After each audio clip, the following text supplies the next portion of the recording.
Shalom, all praise to the Most High, Yahweh, Bashem, Yahushai, Bashem, Rukakodash, and up honors to the Apostle of GMS, and to the bishops, the elders, and all the sincere brethren that labor in the truth that goes the world, and to all the sincere brethren and sisters that listen to the truth.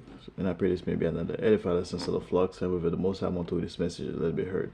And before we begin the lesson, I will introduce the true name of the Father, which is Yahweh, and the name is when He exists, and the true name of the Son is Yahweh Shah HaMashiach, which means the Redeemer or the Deliverer, and is only coming to redeem His people, which is the nation of Israel.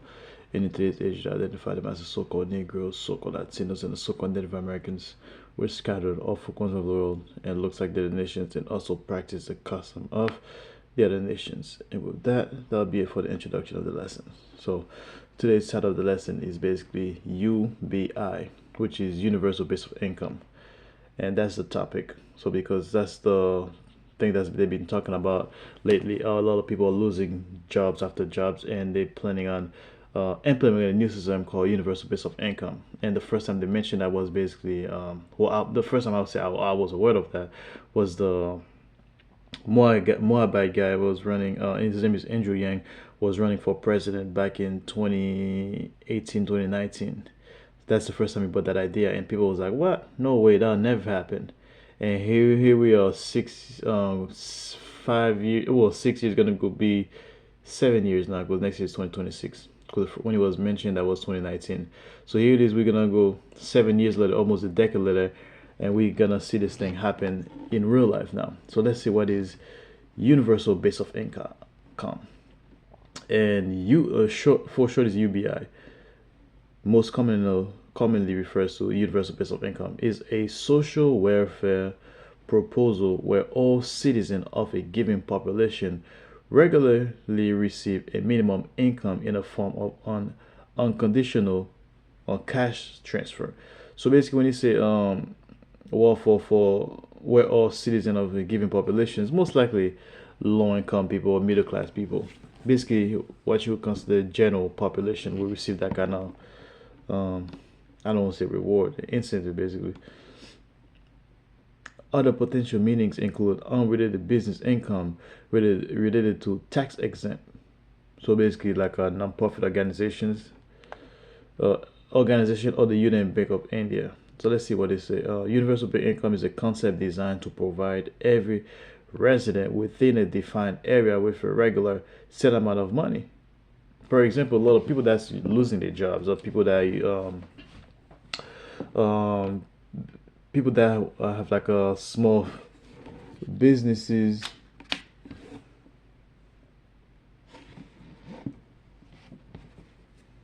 Okay, people that have small businesses basically,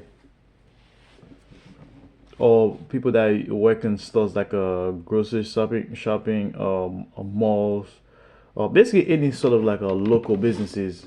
Those businesses, they're gonna receive that kind of uh, income. Universal within a defined area with a regular set amount of money, regardless of the employment status, income, or need. So basically, it's going to be like it says within a defined area with a regular set amount of money, regardless of the employment status, income, or need. So basically, everybody, regardless of your status of your employment, gonna receive the same income. And we've seen that in communist countries like Russia and Cuba, which means it doesn't really matter what professions you have. So you can have a doctor making exactly the same money as a taxi driver or Uber driver, or somebody that's working in McDonald's who will make the same exact money as somebody that's working as a college professor, uh, or like a doctor, somebody who spent years studying to get his degrees, gonna get the same amount of money as somebody that's driving like a taxi. Yeah, so that's basically why we see Trump within the past few weeks said he's gonna uh, certain professions, most likely those professions that once required degrees, they will no longer require degrees anymore. They will have certificates. That right there just downgrade the people amount of money.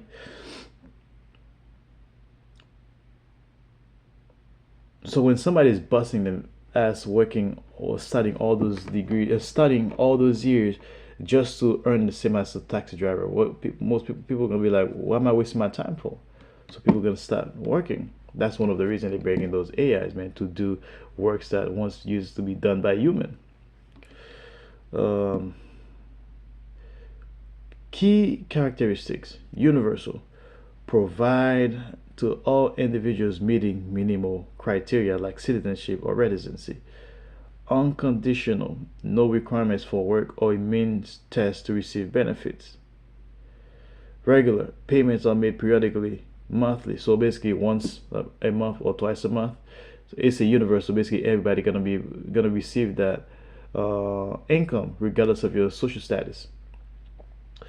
And basically it's gonna pay periodically. Most likely you're gonna go twice a month, like how you get your paychecks. You get your paychecks twice a month, every 2 weeks basically. Benefits are provided in cash, allowing recipients to spend the funds however they choose. Well, the way it is right now, they're most likely not gonna give in cash. They're most likely gonna give it to you digitally basically. And let's see pros and cons. Pros: reduces poverty and income inequality, which is not true. High fiscal, and the cons is high fiscal. Actually, let me just read all the pros. Improves financial instability and health outcomes, which is not gonna happen again. Because when you see it from that TV show, which called um, it's on Netflix, where it shows you they have that kind of universal base of income system. Basically, nobody's really working. There's no job at all. So in order for people to earn credit, because that's what they call it, they don't use money, they call credit. So they have to exercise, however long they exercise. If they exercise for 20 minutes, they get 20 minutes worth of credit. If they work out for 2 hours, however long they work out, the credit increase. However, there's like a expiration date. You can't really save it. So basically, whatever credit you have to use it by a certain amount of time. If you don't use it, you just lost that credit and start over again. So that way, you keep people on the bottom. You keep people from really becoming successful. So basically, you keep people relying on the system. That's exactly how the system gonna happen. You're not gonna be creating wealth. That's just what Esau making people think. Act as a safety net against job loss from automations and AI. Well, in reality, it's really not a safety net. It is like a ways to get people quickly insert themselves into the system. Then once they get the amount of people that come to the system, they just go, okay, now we can shut it down and control it. It simplifies existing complex welfare system. And let's see the cons. The cons: high fiscal costs and potential financial unsustainability may discourage workforce participation. Well, it doesn't really discourage people who are not even working to begin with. For the past 5 6 years, people have no desire of working willingly.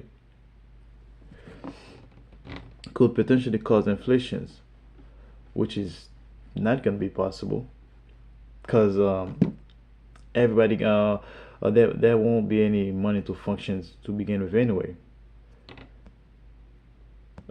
Concerns about diverting resources from other essential services like health and education. So, while no country has implemented a full UBI system nationally, numerous pilot programs have been conducted worldwide in countries like Finland, Kenya, and various cities in the US to study its effects. And if you really pay attention, most of the cities, well, from my point of view, is because I live in Babylon the Great, that started implementing those that system in many cities has been heavily attacked by storm, fires, or all sort of so-called natural disasters. And all the meanings of UBI, unrelated business income, this is not what we want. Let's see, key characteristic: all citizens receive payments regardless of economic status. I think I read that already. There are no requirement for eligibility, such as means. I kind of read that already. The payment, okay, income. The payment is a recurring cash sum rather than a one-time grant or in kind benefit like food stamps. So basically, you can get paid once a month. I think they most likely gonna put it twice a month, or once a month. Who knows? And it says it's gonna be using like food stamp. That's gonna bring it.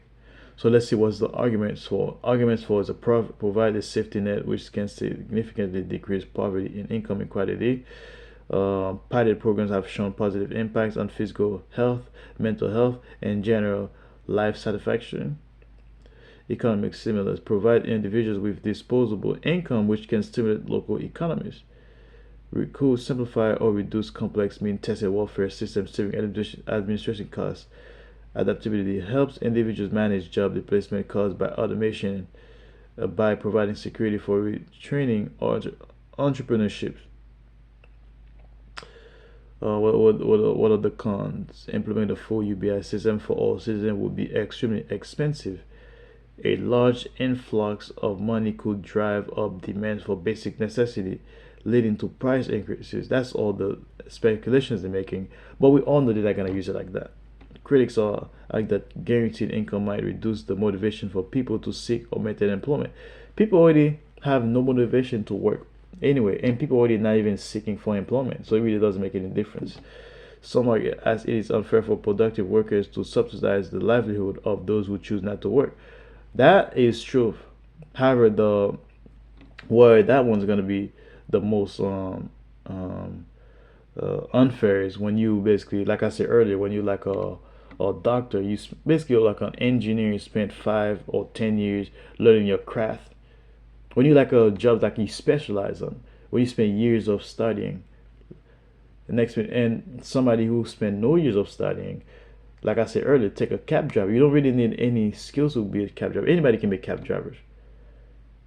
Can you imagine you like a farmer? You've been working on a farm all your life. You know how to raise animals, plant stuff like that, seeds. And somebody, all that person is doing is do like a food delivery, like pizza delivery. You're gonna make the same exact money as that person. So that's really where the thing is gonna be tough. So let's see what else we got. Real world examples. While no country has a full nationwide UBI program, several pilots and related initiatives exist globally. Alaska Permanent Fund since 1982 has paid annual dividend to its residents from oil revenue, a prominent example of an ongoing UBI-like program. And Stockton, California, a privately funded guaranteed income pilot program, SEED, gave 125 residents $500 per month for 2 years with no strings attached, showing positive results on employment. Alright, that's too much reading now. Alright. Yeah, so basically that's what the UBI system is. For when you read all the stuff, it looks like, oh, the future's gonna be great. But in reality, we know that's not what they're doing. They're only doing that to get the masses lower their defenses, basically. Because a lot of people are losing their job. It was like, look, we're gonna bring this, and all those people that lose their jobs to automations, we're gonna give you that system to give you a boost. In the perfect world, that system would be only work if people have no jobs. In that system, you assist you for like a month. I'm not gonna say a month till you get your feedback. Let's just say you're a young student, you have no money, you have no jobs, and they give you like a monthly allowance till you get your feet back. Then you can start working, earn your own money. Then you stop working. Then you start getting that system. But we know they're gonna you give it to the masses, and they're not gonna do anything. So once everybody integrate in the system, basically they're gonna be like, okay, if you need this amount of money, here's what you have to do. Because there won't be any job in the future anyway. That TV show, I can't remember that show on Netflix. But it shows you how the future is. There's no jobs, and people, in order for them to earn money, they have to do exercises or assignments, however long they do their assignments. And also, once they get the money, they have a certain amount of time to use it. And also, they have restrictions on what they can use that money for. They basically tell you what to do with that money. So that's what's gonna happen. So let me get in the scripture real quick, and I'm gonna read 2 Corinthians 2 verse 11, which says, 2 Corinthians 2 and 11.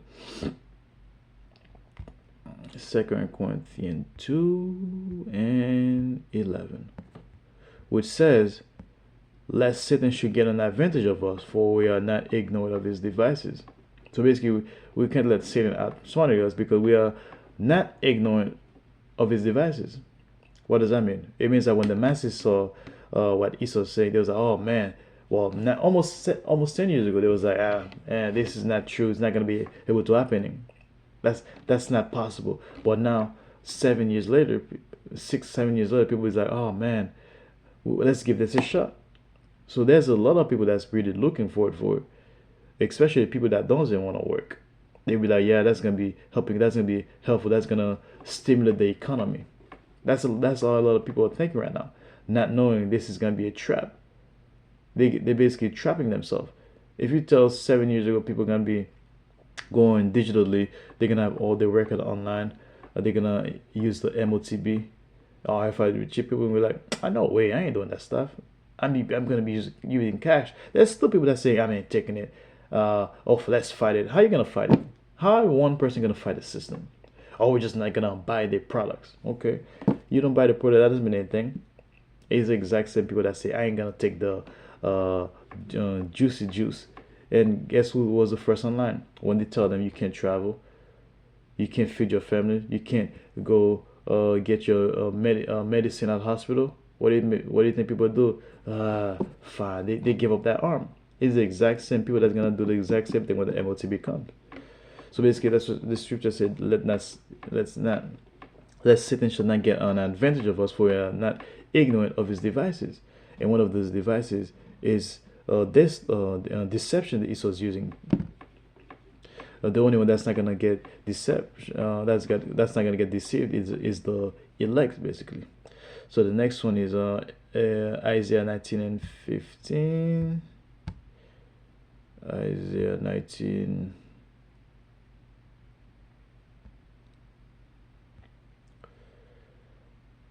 and 15.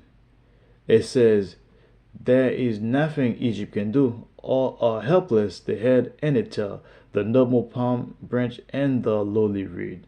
So basically, what that says, like, there's no work in Egypt. One of the reasons they release that system because people have no job. They can't function. They can't support their families.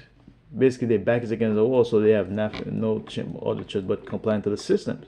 And that's why they was like, "See, hey, if you partake in that system, your life is gonna be a little bit easier." And people don't like to struggle. People don't like being uncomfortable, especially people that's been living in Babylon, where their life has been comfortable. Guess what they're gonna do? They're gonna take what seems to be convenient to them. So, so basically, that system gonna represent, gonna substitute for the lack of jobs. So, the last one I'm gonna read is basically Revelation 13 and 16.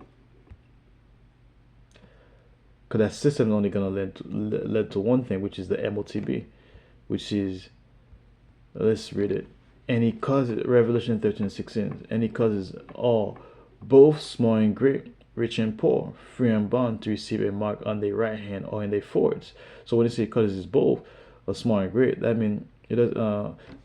We have to. It's not talking about the elite of the society, because that system is designed by the elite themselves. It's talking about the people in this society, your so-called millionaires, your athletes, your celebrities, people that's being making millions of dollars, or high-income people. So it doesn't matter if you're small, which is somebody that's living a 9 to 5 paychecks or government welfare, or great, or somebody that's in start making 100K, 200K, rich and poor. It doesn't matter if you somebody that's like a millionaires or multimillionaires, and poor, somebody have barely have any money. Free and bond, doesn't matter if you free or you in jail, to receive a mark. So basically, everybody gonna receive a mark on the right hand. That's where they're gonna get the RFID chip, MOTB, which is the RFID chip, basically, in their right hand or in their foreheads, which is the neural link. Most people that have like a handicap, or that have no access, that can't use their arms, that's those people that's gonna take those the MOTB in their forehead. And that no man might buy or sell. No one's gonna be able to buy or sell. Which means, even though you have a cash, like I have a $20 in my pocket, and I want to buy some milk and some cookies, guess what? I may have that $20 cash. I may have the $20 in cash, or I may have it in my debit, or I may have it in my credit card, or my Google Pay. Guess what?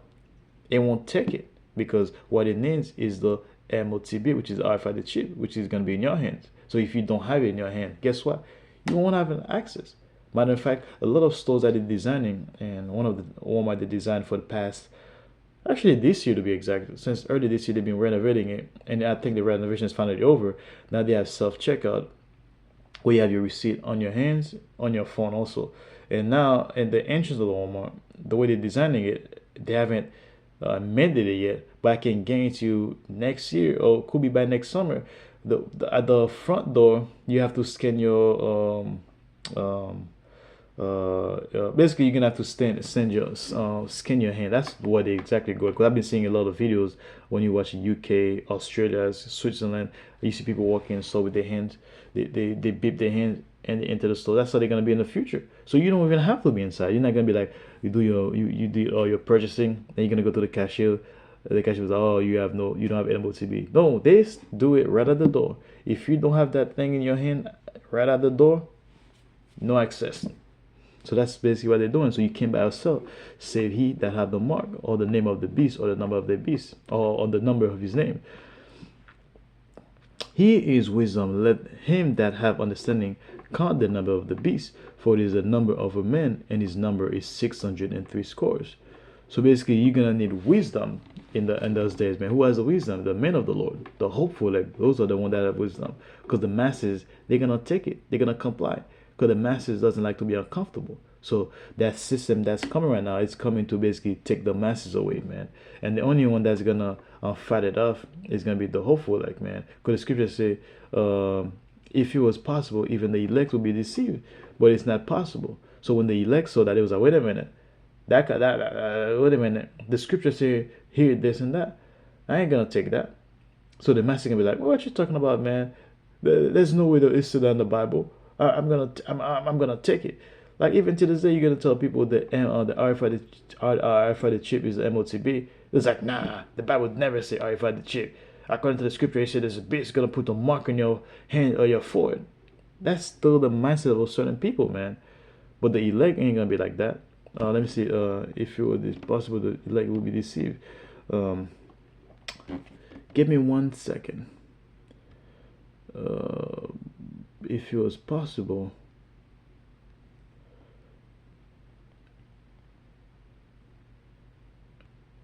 I know that's Matthew 24 and 24. Matthew 24 and 24. Matthew 24 and 24. And that'll be my last one, by the way. Matthew 24. Matthew 24 and 24. For false Hamashiach and false prophet will rise up and perform great signs and wonders, so as to deceive, if possible, even the Most High's chosen ones. So basically, there's going to be a lot of, for there shall arise false Hamashiach and false prophets, and shall show great signs and wonders, in so much that if it were possible, they shall deceive the very elect. So there's going to be a lot of signs and wonders that's going to happen. And to be one of those signs and wonders are basically that new system that's coming right now. You get a lot of people that's like, oh my God, that's so cool, make things so easier. So this scripture say, if it was possible, even they should deceive the very elect. Even the very elect could be deceived, but it's not possible. So when the elect saw that, it was like, wait a minute, let's see what the scripture said. So that's it for the lesson, man. I pray that's another edifying lesson to the flock. So with the most I want to this message that I be heard. And with that, I'd like to say, Shalom.